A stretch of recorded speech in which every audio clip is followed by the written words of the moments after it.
উৎপাদন যদি বাড়ে তাহলে কর্মসংস্থান বাড়বে, আর কর্মসংস্থান বাড়লে কর বাড়বে।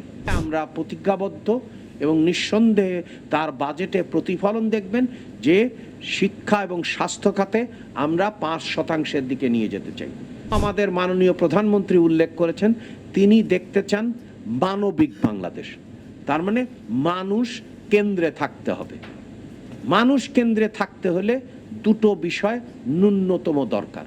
একটি হচ্ছে যে আপনার তার ক্যাপাবিলিটি, অর্থাৎ হচ্ছে শিক্ষা এবং স্বাস্থ্য, এবং সেক্ষেত্রে আমরা প্রতিজ্ঞাবদ্ধ এবং নিঃসন্দেহে তার বাজেটে প্রতিফলন দেখবেন যে শিক্ষা এবং স্বাস্থ্য খাতে আমরা 5% দিকে নিয়ে যেতে চাই, ক্রমাগত পর্যায়ক্রমে।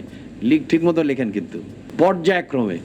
তাহলে হচ্ছে যে এটারও আপনারা প্রতিফলন দেখবেন যে আপনারা এটা তো জানেন সবাই যে 0.75 আছে স্বাস্থ্য খাতে, আর 2-এর অনেক নিচে আছে শিক্ষা খাতে। তাহলে সেটা একটা হিসেব করা যাবে যে, কারণ আমরা চাই যে আমাদের সরকারকে আপনারা জবাবদিহি করেন, তাহলে সেটা আপনি দেখবেন। এটা হচ্ছে একটা অংশ। আর একটা অংশ হচ্ছে আপনারা সবাই জানেন করের কেন দেবেন।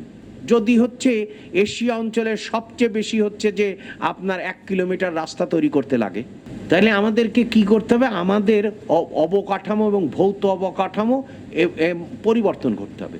তাহলে আমাদেরকে ম্যানুফ্যাকচারিং বেস শিফট করতে হবে, অর্থাৎ ইলেকট্রিক্যাল ভেহিকেল এখানে তৈরি হইতে হবে, লোকোমোটিভ এখানে তৈরি হইতে হবে, যেটা আপনাদের রিপোর্টে নাই। আপনারা মনে করেছেন যে ভোক্তা, আর আমরা মনে করি আপনাদের একটা রিপোর্ট আমরা দেখেছি, আপনারা যে দিক থেকে গেছেন আমরা দেখছি হচ্ছে যে উৎপাদন যদি বাড়ে তাহলে কর্মসংস্থান বাড়বে, আর কর্মসংস্থান বাড়লে কর বাড়বে।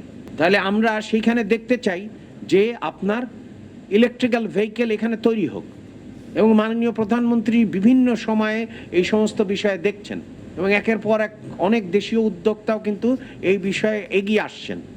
আমরা উৎপাদনের সংস্কৃতি দেখতে চাই, আমরা বাণিজ্যের সংস্কৃতি অবশ্যই বাণিজ্য তো করব, কারণ আমরা বিশ্বাস করি ইন্টারডিপেন্ডেন্ট ওয়ার্ল্ডে।